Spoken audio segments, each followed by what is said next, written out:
couldn't talk to the coaches, but Mhm. and when I was there, a girl approached me and she was like, "Hey, are you here alone?" And I was like, "Yeah, yeah." I mean, I guess you can tell.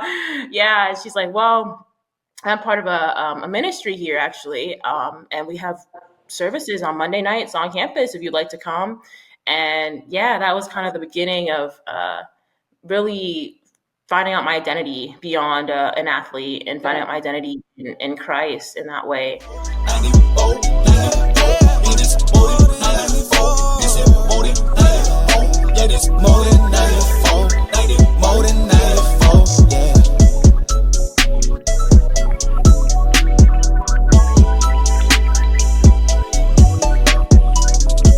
Hey everyone, welcome back to More Than 94, where we're all about helping athletes transition into professional life beyond sports.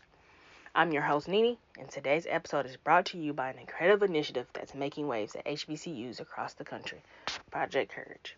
Project Courage, powered by Matrix Fitness, is empowering students and professionals at the 107 historically black colleges and universities to explore careers in the fitness and wellness industry. Their program's mission is to create opportunities for the underrepresented through authenticity, generosity, and engagement. That's courage. They are opening doors, elevating voices, and providing real-world experience to students and graduates, making sure that the next generation of health and wellness professionals truly reflect the diversity of our world. As a former collegiate athlete, I know firsthand how important it is to find your passion after sports. Fitness has always been a part of my journey, and Project Courage is showing young people at HBCUs that there are so many opportunities out there, whether that's in training, sports science, wellness, entrepreneurship, or beyond. So whether you're a student or a professional looking to connect with others in the industry, or even just curious about what's possible, Project Courage has your back.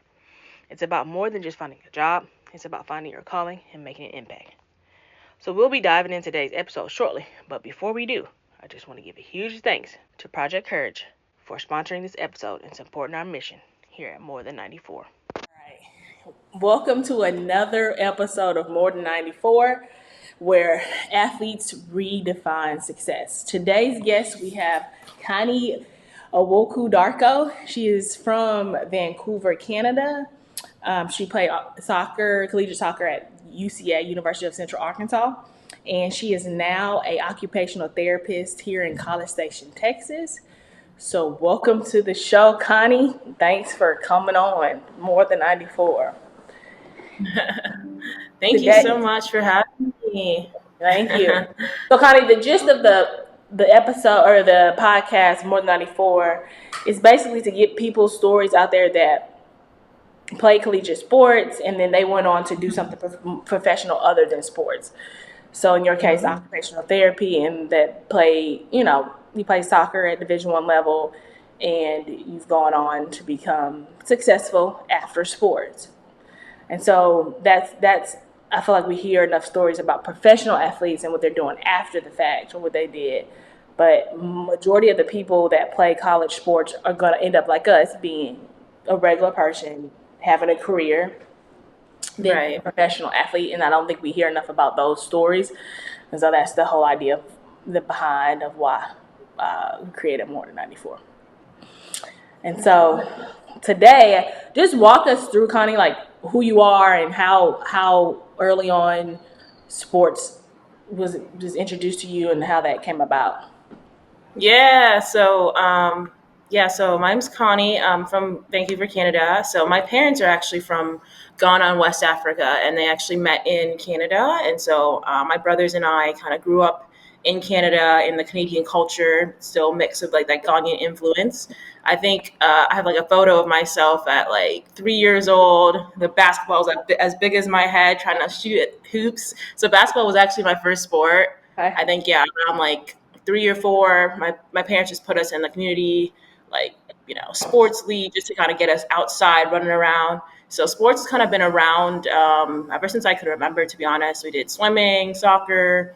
I think we did a little bit of track. And then, I think I started playing soccer, though, around, I think I was like 6 or 7. I remember one of the girls in my class, like first grade class, was on a soccer team. And she was like, "You should join my team." So I went home, I asked my mom, and that was kind of the beginning of everything. I just remember going on the field and kicking this ball around, and I just really fell in love with it, to be honest. And so, yeah, that was kind of the beginning of my soccer journey in that way. Yeah.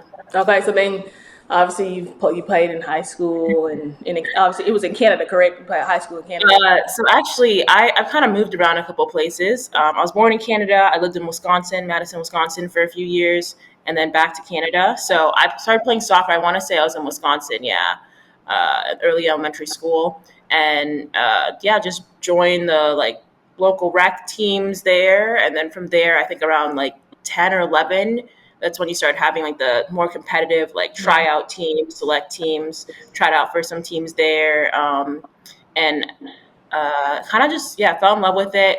Started doing more like competitive things. So there's like the select soccer leagues or whatever, and then there's like higher level where there's like the state team and things like that. I remember trying out for like the Wisconsin state team. I think I was like 13 or 14, and that was kind of an eye-opening experience for me.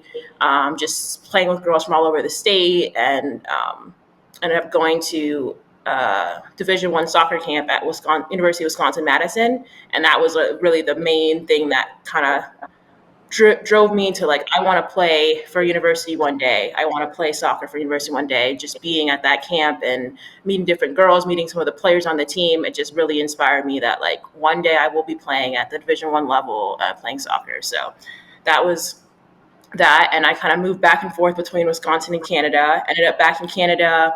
While I was in Canada, once again, doing some of the more competitive teams, doing the tryouts, playing for one of the top teams in their province. So Canada, we have provinces, so top team in my province.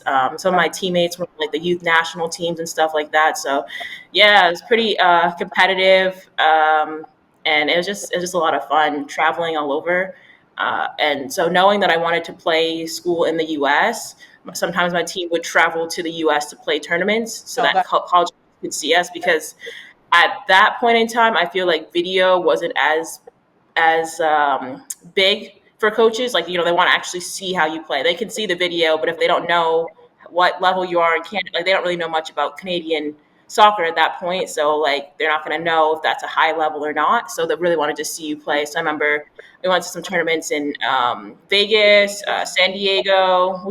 I live pretty close to Washington, so we drive to Seattle, Portland, different tournaments, just kind of get seen in that way. But one thing I did realize for me was this competitive, like the college soccer life, or the coaches, they really start recruiting pretty early, like maybe like ninth grade, 10th grade. And I really didn't do a lot of those tournaments until like 11th grade. And so it was kind of late in the recruiting game. A lot of the coaches have already kind of secured their team for the incoming class 2 years before. So it was a little bit tough, uphill battle in that way. But I did have some offers and ended up going to school in Cumberland University outside of Nashville, Tennessee. And yeah, that was a really cool experience. It was a lot. I think I was 17 at the time, going and traveling to live in Nashville, Tennessee, coming from Canada and Wisconsin. The Southern culture is quite different. So yeah, I remember my first week there. It took me a while to understand what people were saying, because like the accent was so thick where I was like, I don't know, but yeah, that's kind of what brought me to the States, and I stayed there for 2 years and ended up leaving my school after 2 years, and I didn't actually leave my school necessarily for soccer. I left my school, and at the time, you need to have like permission from your coach to talk to other coaches. And the timeline of when I left my school is like my coach was quite upset that I was leaving, and so he decided not to give me permission to leave. So I was kind of so I was kind of stuck on like what am I doing? I'm not playing soccer. I can't play soccer for this season. I can't talk to coaches. Like, what can I do? And so just ended up applying to schools on just academic scholarships, and this random school, Central Arkansas, was going to accept a lot of my credits, was going to give me different scholarships. So I ended up going there, and it was kind of a transition too, that actually is kind of part of my faith testimony of at that time, I really idolized soccer. Like soccer was everything. Soccer in school, those two things, and to have soccer taken away from me after playing for so long was just crazy. I remember going to Arkansas, never having step foot in the state, and I was pretty sad I wasn't playing soccer, so I went to go watch the women's soccer team play, even though I didn't know anyone, couldn't talk to the coaches, and when I was there, a girl approached me and she was like, "Hey, are you here alone?" And I was like, "Yeah." Yeah, I mean, I guess you can tell. Yeah, and she's like, "Well, I'm part of a ministry here, actually, and we have services on Monday nights on campus if you'd like to come." And yeah, that was kind of the beginning of really finding out my identity beyond an athlete and finding out my identity in Christ in that way. And I remember I was able to join the women's soccer team, their small group, and just talking with these girls and just meeting other like strong women in faith and really learning who I was in Christ beyond just my performance, whether that was school or soccer. And so that a whole fall semester, I wasn't playing any soccer, but I was still, pretty active and things like that. But ended up that spring semester, I finally was released from my old coach and reached out to the coaches at this new school and asked if I could try out for the team as a walk-on. And they'd never actually had anyone make the team in the past or trying out. But God has his plan. So yeah, I tried out for the team, made the team, ended up becoming that spring one of the top goal scorers for my team. And then that next fall ended up being one of the top goal scorers in the conference and winning the Offensive Conference Player of the Year award, helping lead my team to a conference championship. So yeah, it was really a journey, but yeah, I'm just really grateful for God and guiding me in that way. So And this yeah. UCA is that in soccer, are they Division One? Yes, we're Division One. At the time, we were in the Southland Conference. Okay. So, but I don't know if it's still around, but they've changed now to the A-Sun Conference. So, yeah. Okay. Well, that's good. And it's right down the road from us. Over at Yeah, Arkansas, we played. we did play Arkansas State. We did. Yeah. And so Yeah. it's right down the road.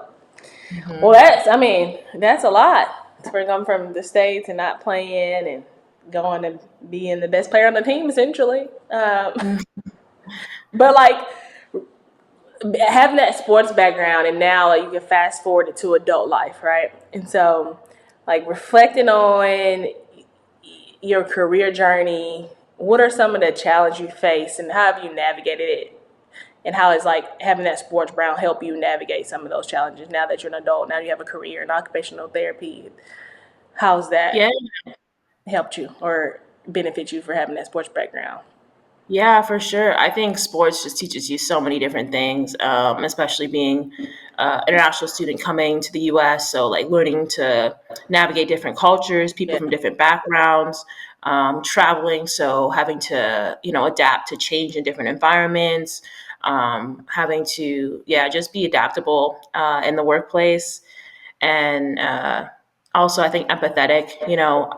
As a team environment, you can't rely on one person to do the job, and you have to be empathetic to the entire team. And so I work in a hospital setting. I work in inpatient rehab, working with patients I work with adults that have just different injuries from traumatic brain injuries, spinal cord injuries, amputations, like just, some very life-changing things that can happen to people, Yeah. right?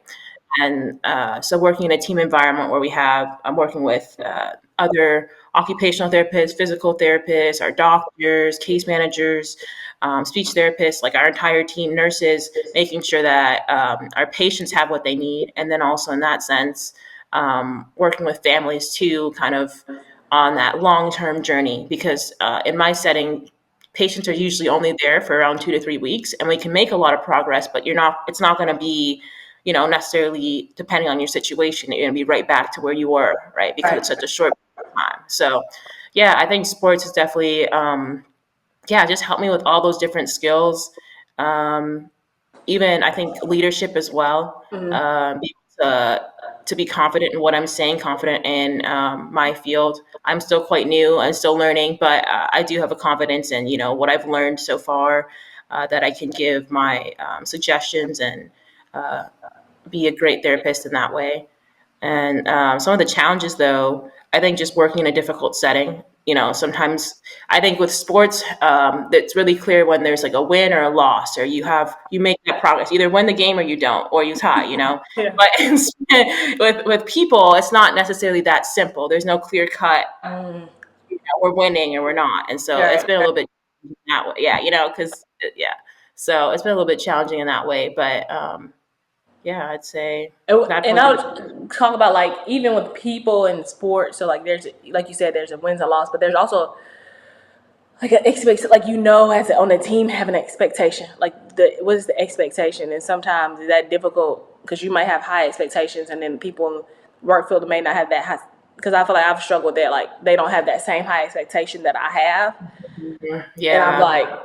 like get it, and then I have that personality of like just get it done. It doesn't matter like how you feel about the situation, because at the end of the day, like win, loss, and the loss is lost. Like there's no feelings involved outside of like you want. Like, did you do what you're supposed? Did you do your job like you were supposed to do your job to get this win?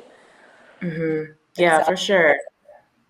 Yeah, I think definitely I've kind of had to realize that being such a competitive person, that you're gonna work with different personalities, you're gonna yeah, work with different patients. Some of them are in difficult situations, or some of them don't necessarily want to be at the hospital. I understand that. So kind of having to navigate yeah, I feel like my empathy, because I'm very clear cut. Like I make goals, I go for them. That's what I do. No in between, and yeah, understand some people don't think that way. So kind of having to take a step back and kind of meet people where they're at in that way for sure. yeah. So yeah, that's a. If I would have to say I struggled at something, it's that in the workplace, and just knowing that like in sports, it's not a whole lot of emotions outside of like you win a game that you probably wasn't supposed to win. You have emotions there, but like just the clear cut expectations and what we get into ourselves into. Like we prepare for each game. We prepare. We know what the opponent is doing by film and stuff like that. And it's just a different when you're in the real world. Like there's no film. Like we Yeah. gotta take it as you Sure, go. yeah, for sure. I also think like the skill of like in sports, there's so much training involved in what you in the end goal. People only see the end goal, the wins, the championships, the awards, but that entire process, like the long term of the training and the food that you're intaking, and the cross training you're doing, the running and the lifting and the different things you do that lead up to that outcome. I think in some ways I've been able to translate that to my profession, where I'm still new to the field, so I'm still doing a lot of like outside learning. I'm still doing a lot of continuing education, just so that I can be on that next level to be a better clinician for my patients. So And that's a good habit to have, just learning more outside of just not just going in and working and leaving, and not better at educating mhm. yourself. I mean, that's I would want a occupational therapist that does. But Yeah, can we for go sure. back to like how do you even we can go back because I think kind of skipped over like Mm. why did you choose occupational therapy as your career path? Yeah.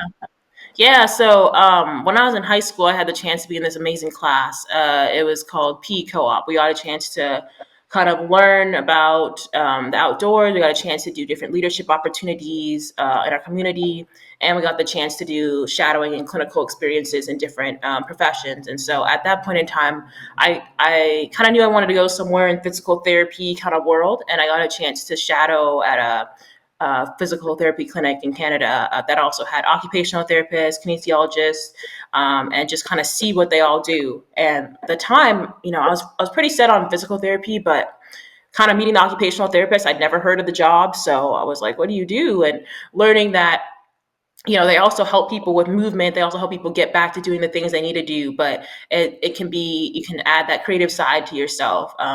So someone that has an amputation that love to bike ride, how are we going to get them back on that bike doing what they love to do? Children that want to be able to play at a certain playground. What are some things we can do to help them be able to do that thing? I kind of like that aspect of creativity and not just strictly like from the book and doing certain exercises.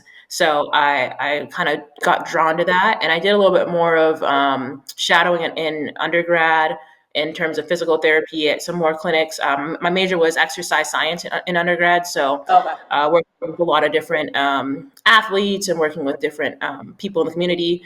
And I got a chance to shadow occupational therapy more, and kind of was just more driven to that after really learning what we do. So, that was kind of the main draw of once I was really seeing what occupational therapists do, then I was really clued in on that. And so then from there, I ended up going to school at Florida A&M University. Go Rattlers! Go Rattlers! Uh, and that was also a very interesting experience for someone from Canada. You know, we don't have historically Black colleges and universities in Canada, and FAMU is, I think, the number one. I'm gonna say it, the number one public HBCU in the nation. I think we still are. Well, just being able to be surrounded by some amazing professors, and my cohort was amazing as well.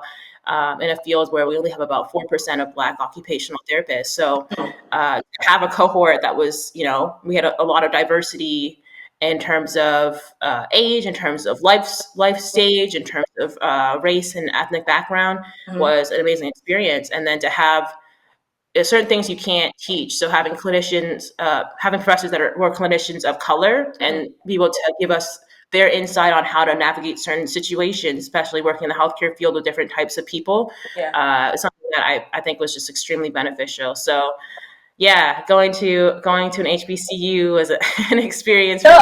Let's talk about that then, because you went from a predominantly white institution, then Yes. UCA, then you go to HBCU. So what are Yeah. those? What are like? Can you talk about differences, challenges between the two? Which one you would prefer if you say you were to have to do it all over? Would you start at a HBCU? Can you walk us through that, because you're the first person that's gone to on the podcast that's gone to an HBCU. Well, second. Yeah. I'm sorry, second person. Second. Okay. Yeah. So, I mean, I guess being from Canada, I've always kind of been a minority. Just there's not as, I don't know the Black population percentage, but there's really not as many Black people in Canada compared to non-Black, and so always kind of been a minority. And in all my spaces, even in soccer, being a Black woman in soccer is a minority as well. So being a Black woman in exercise science is a minority. Being a Black woman in occupational therapy is a minority. So I've always kind of been in a minority space. And kind of been proud in that way in terms of like just doing me and just letting God lead me in whatever way I'm going. But yeah, definitely differences in terms of just like culture. I think like something like Set Friday, things like having a hair salon on campus at HBCU is normal. How many think other things like just having like different types of food trucks coming. So we do a thing on Fridays called Set Fridays. It's kind of like a market. People from you're selling different things. They have food. They have different clothing, things like that. So that's something that was pretty common at FAMU, and just meeting people from all over the nation. At the time, I kind of thought people were only from Florida, but it's a mix, and a lot of people actually end up coming there that were minorities in whatever situation they were at, and then coming to FAMU. So being surrounded by just Black magic, just There you go. yeah, just people that are, going to be probably minorities in whatever field they're in, but being encouraged by other people of color is just something that you can't really, can't really. Because I have a friend that I did on the podcast. She went to Morgan State, and she said, and I think I've heard. I don't know if she said it, or I might be confusing her, but she just said there's like the atmosphere as far as like even in academics, like at HBCU, they feel like that nobody fails. Like they're not going to allow you to fail. Like they're going to rally around you and help you to do whatever it takes to get you to pass. And it might have been somebody else that I had been talking to, but she was just like, because she had gone to both, and she was just like, in a predominantly white one, it was like, nobody, like, I don't want to say didn't nobody care about her, but like it wasn't the same kind of situation. She's like, even from the instructors, like, they make sure like they gonna do whatever they need to do to make sure you are successful at a HBCU. I agree with that for sure. I think, I was always someone that like took academics seriously anyway. So and I always just strive to be the best. That's just my personality. But then specifically coming to the HBCU, I do think my professors kind of challenged.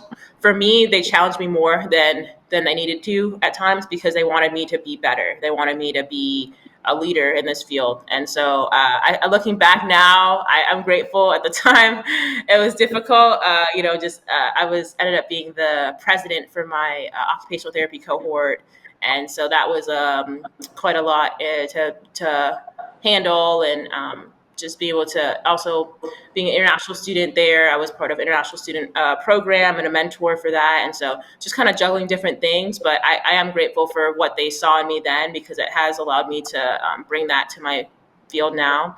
And yeah, I do definitely think that they do push you, but also encourage you to be your best. They give you those opportunities that, if you make a mistake, they want you to make it. They do. They really do care about you. And so, yeah, definitely. And so, how did you get to College Station, Texas? So now you went from predominantly again Yeah. back to like more of a minority, obviously in your Yeah. occupational. But like, how do you go from there? Like, you didn't want to stay in Florida. Right. Yeah. So, honestly, all these places I've gone to, it's just been God leading me.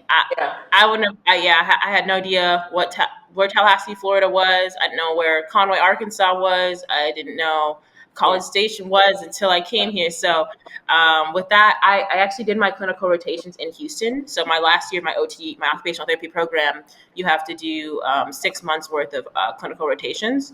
And so both of mine were actually in Houston. Yeah. So after that, I was kind of looking for a job in the Houston area. And at the time, it was just a little bit difficult finding it directly in Houston, in the city and stuff. So I kind of prayed about it, and God kind of told me to cast my net a little wider in that way. And this hospital was hiring, and actually one of my former clinical instructors, she had did a rotation there and told me she enjoyed her time there. So I was like, okay, I'll consider it. And yeah, that's kind of how I ended up in College Station. So Oh, okay. That's good. Can you kind of go into like any specific challenges that you encountered from this transition to transition, whether that was from Conway to what is it? Where is it? Jacksonville, you said? Or Gainesville. Sorry, Gainesville. Tallahassee. I don't know Tallahassee. why I say Gainesville. That's the Yeah, University no, of you're Gainesville. good. Yeah. Yeah, This yeah, those yeah. different transitions, being that you're an international student and you haven't come and Yeah. navigate from, you used to this certain way, outside of just the culture, what other challenges did you encounter personally and professionally, transitioning throughout getting Yeah. through? So leaving Conway. So first of all, I'll say I started my occupational therapy during the middle of COVID, Mhm. 2020. So leaving my school from undergrad, I actually had a time in my life where I thought the whole transition of going into occupational therapy school versus going to professional sports was a transition for me.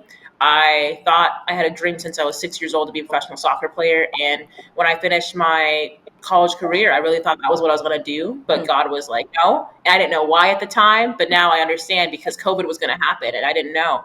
And so that was one transition of, I don't know if I fully at that time got closure with the graduating because we had online graduation and COVID happened and our classes went all online. And so that was a whole thing. And so transitioning from that to ended up going home to Canada for that summer. And I got accepted into occupational therapy school in Florida, which the news at the time when I was in Canada about Florida and COVID was kind of crazy. They was Wild I Wild was West. They like, wasn't playing no rules. yeah, I was like, wait a sec, what? They did not. They broke all the Like, rules. right. So I was like, do I need to be in Florida right now? But, once again, God was like, no, you need to go. And so ended up transitioning to going and living in Florida in the middle of COVID. Our classes are mostly online. We have one science lab that's in person every 2 weeks. That was a transition to just, yeah, I think the whole world had changed. A lot of things were closed. A lot of ways that I had made community in the past were not happening. Churches and schools, on campus things were closed. So it was quite a challenge, I would say, in that way. And then being an international student, just navigating just the visa stuff and working with my school was difficult. Not having a car when I first moved to Florida, so yeah, it was a lot. I ended up living with one of the girls in my cohort though, and so that kind of helped with the transition for sure. She was super sweet. Yeah, and yeah, I'd say like that was probably the biggest transition of moving to Florida as an international student was just in the middle of COVID for sure. Yeah, just navigating life. Like, how do I even get what I need? Being online, I'm not necessarily an online school kind of person. I have trouble staying focused if I'm not like there. So that was a transition. Just having to be pretty disciplined, I think, in studying in that way, and then not be able to make connections per se because the campus wasn't open in the same way as it normally was the first year. Difficult, but I think after things started opening up and that way it was an easier transition. I'm trying to think, and I did end up having that closure at the end of my graduation from occupational therapy school because the world was open again and my family was able to come down and see me graduate and all that stuff, so that was really good. And then transitioning from that to a full-time job, independent woman living in Texas. Challenging. Once again, after I graduated, I went home to Canada and just having to wait for things to be processed. The visa situation for working a full-time job is different than being a student. Yeah, there's a lot to navigate, making sure your work has things submitted, making sure you have things submitted, and just paperwork and things like that. So that took a little bit longer than I expected in terms of starting work. But yeah, that transition was difficult too. I think just really starting over at that point, coming and when I first moved here, I stayed and it's kind of like an Airbnb, but it's for healthcare professionals. You can stay at a place for a little bit, and then I stayed at a furnished apartment, basically, and just wanted to do that just so I wouldn't just get into an apartment without knowing what it looked like. I want to know where I'm at. I want to know the situation, the community. So did that, and then found my apartment, and then slowly but surely got furniture in my apartment. I think it took me like 5 months to finally get a couch because I was just like, I just wanted to find the right one and that kind of thing. So it was a transition, I think, and yeah, working that 9 to 5, or I guess 8 to 4 every day, and working in the hospital setting. Once again, finding community. So yeah. Yeah, that's good. So I was going to go back and ask you, when you knew, I guess you had to have realization of not going professional. So how was that? Was it hard to be like, I'm hanging it up? Was it like, I'm whatever? Because it was hard to let go? It was definitely hard at first because, yeah, I mean, I was starting to get like reached out to by different people on social media, like different agents and things like that. So it was a realistic thing. So my prayer to God was, okay, God, where am I going? Not like, am I going to play professional soccer? Because it was already kind of in the works. Okay. And God was like, no, you're going to go to OT school. And I was like, what? So that was a little bit of, that was pretty difficult, I would say, at the time, not knowing what the future held, and having to give that up was difficult because it was like, if I don't do it now, when will I do it? If any, you can't just take a break from that high level training and all that stuff and then just come back to it.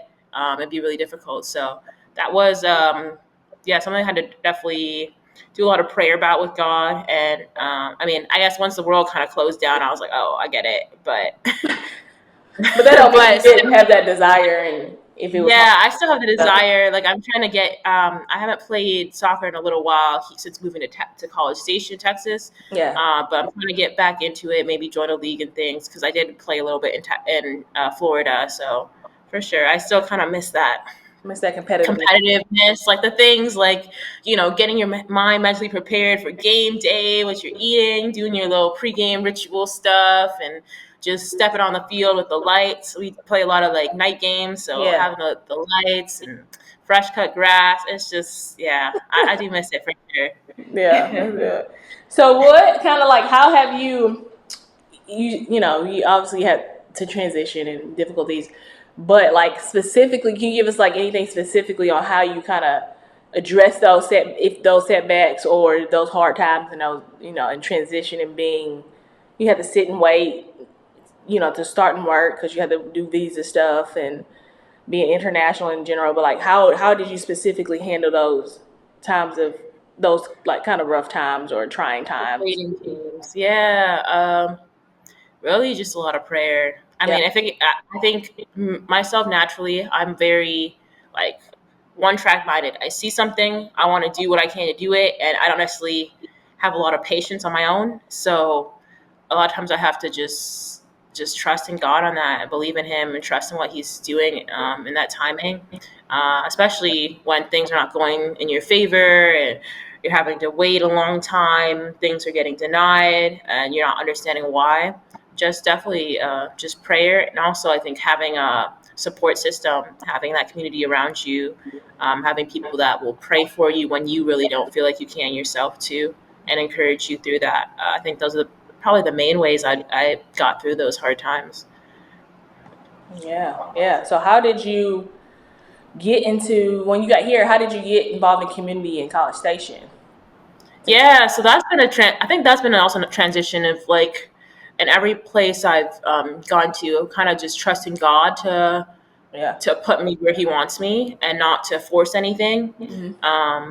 And so yeah, just in my mind, I was like, I want tomorrow. I want to find the community I want to be in. I want to have the people around me, but um, God has His timing for a reason, and He'll put you in a place that you need to be in when you need to be there, not only for your sake, but for others too. So, finding community in College Station has been transition. I think, first of all, being working full time. So, a lot of my time is spent around my coworkers at work. And so, Yes. finding the community there Yeah. with my coworkers at work. And then looking for a godly community, because for me that is really my lifeline. Having people that can encourage me through the faith on God's word is just key. And so that has been a little bit of a challenge at first, just trying to find the right church family, the right community for me. Also having that like confirmation from God that this is where I want you to be. Yeah. And so yeah, I'd say it is definitely difficult in the waiting in my mind, but really, what 7 months, 6 months to God is really nothing, in a lifetime. So, yeah.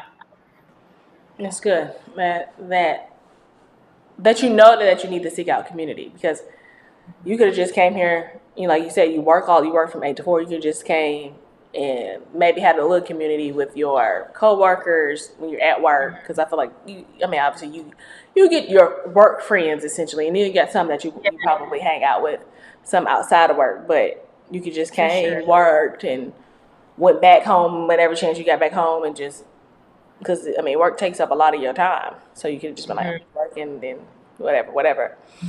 Um, what kind of advice, now that you've gone through the transition that you've gone, maybe you have a person that's got the similar situation from you, international student, what kind of advice, looking back, not saying that you regret anything, but just looking back, that you would give somebody in the same situation that you kind of went through, that's going through the same thing?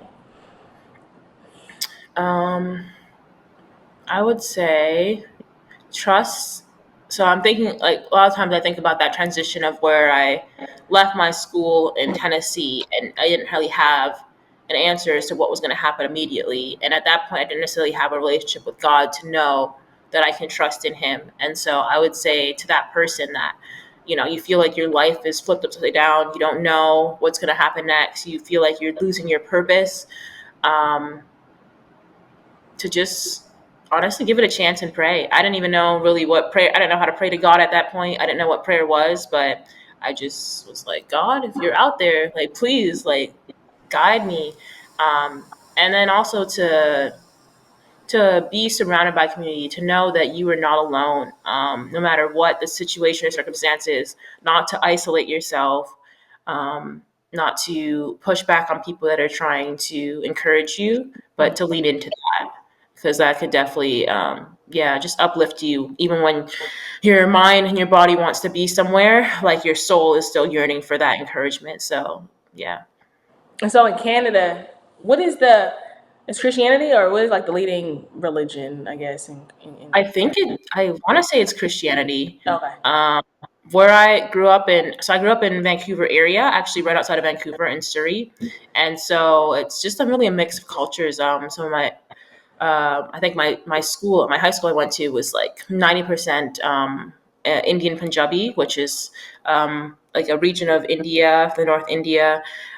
So yeah, it was kind of a mix in that way. Like our newsletters would be printed in English and then in Punjabi, like written Really? language. So yeah, so Vancouver is just really where I grew up is very diverse in that way, but also, like I said, as far as people of color, Black people, it's not as great in population as other Yeah. races and ethnicities. So, but And I your do parents? think Go ahead. Christianity is the leading Okay. religion still in Canada worldwide. I don't know necessarily about about in Surrey. I got you. Excuse me. Because your parents are from Ghana, right? Or one of them. Yes. So my mom was raised Catholic, and my dad was Christian, but kind of didn't really necessarily raise us in that growing up. Just didn't really go to church as often. So Got you. it wasn't really until college that I really found my faith for myself. I would say, yeah. Okay. And then like that. So what in the household? It was obviously the Ghana. How do you say it correctly? Ghanaian, yeah. That like what kind of can you? Because I didn't really get into that. Like, can you? What kind of things that in that culture that y'all like you grew up around? What is like how was the household like? How do you from everybody? Yeah, so I mean, for me, it's a little bit different. My parents are actually divorced, so that was a little bit of a Okay. situation. But as far as Ghanaian culture, like the food, we Yeah. have all sorts of different food. My favorite food, Ghanaian food, is jollof rice. So it's like orange rice with like ginger, garlic, curry powder, tomato base. It's really good. And chicken. As far as like I guess like rules and things like that. I mean, my parents are pretty strict on us That's growing what up. I say. Like I just feel like Like, yeah, like I mean, we're Canadian, but like definitely strict and just like their expectations for us. I think with a lot of children that are first generation, your parents sacrifice a lot to come to mm, Canada, to come to the U.S., and in that turn, they have high expectations for you going forward. And so yeah, definitely a lot of high expectations in terms of like academics and yeah. Okay. just yeah, that kind of thing. So Okay. Are you the only child, or you got siblings? no, I have two brothers. I have a twin brother, Oh, you're twins. and yeah, I have a twin brother, and I have a brother that's 11 months older than us. So yeah, they're still up in Canada, but Okay. yeah, I'm here. Yeah. You're twin. So y'all don't have like some twins are like inseparable. I didn't We're all. I mean, he's cool. I think it's a little bit different from girl boy. Yeah. I don't know if you want So to be close to sister, go back home or come down here with you. yeah. Um, outside of obviously your faith and any kind of inspirational message or words of encouragement to listeners that who may be navigating the career transition or facing challenges in their own lives, any kind of words of encouragement that you could give those, and you kind of hit on it Yeah. a little bit, but any other kind of Yeah, I think what else I would say is really just take it day by day. yeah. Don't. That's something that sports has also taught me a lot is Mhm. not to take anything too personally, not to take anything like having that separation of work and then life. Like to let it, whatever happened, you can't change the past, but Yeah. to let it be and to just take it day by day. Some days would be more difficult than others, but the sun will shine again. Tomorrow will come. So don't be too hard on yourself. Don't let that situation bring you down. So Yeah, I mean, when you hear that sometimes I feel like it's harder when you go. I feel like when you're going through something, it's kind of hard to see. Like, yeah, I'll go to the next day, but that's true. This, mhm, yeah, one step at a time. mhm. Before we kind of like wrap up, what are some key takeaways that you hope somebody gets by listening to your story and listening to this podcast today? Like, what do you want them to hear from what you said today?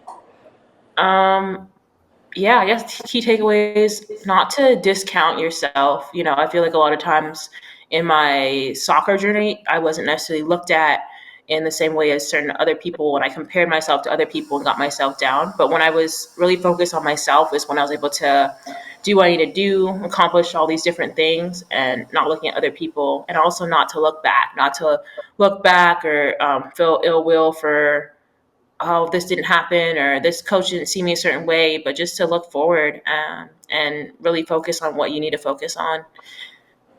Yeah, and I think Yeah. it's good for this generation only because you got social media and you get on there. Yeah.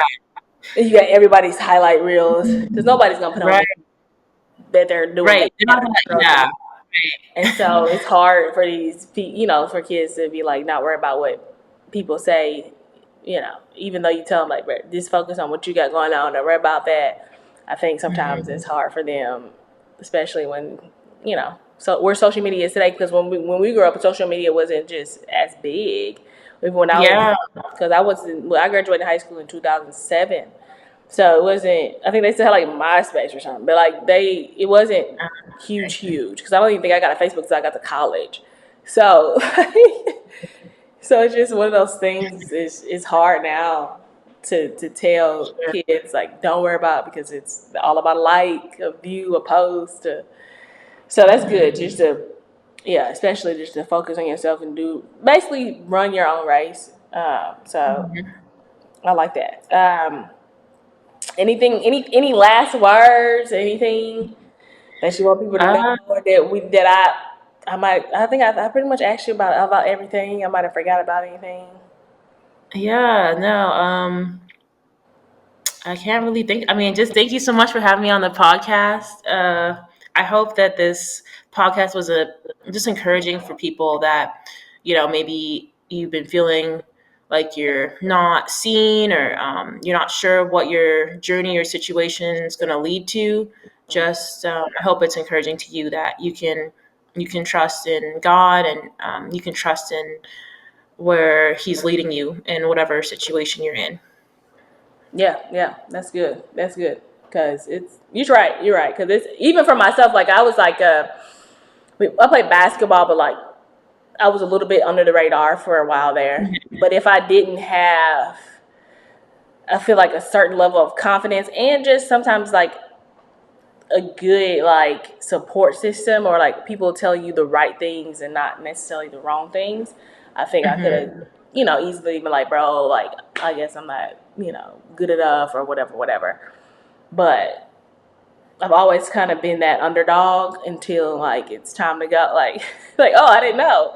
So it's okay sometimes to be the underdog. It's fine and just so yeah, I like that. I like the That's good. That's good. Real good.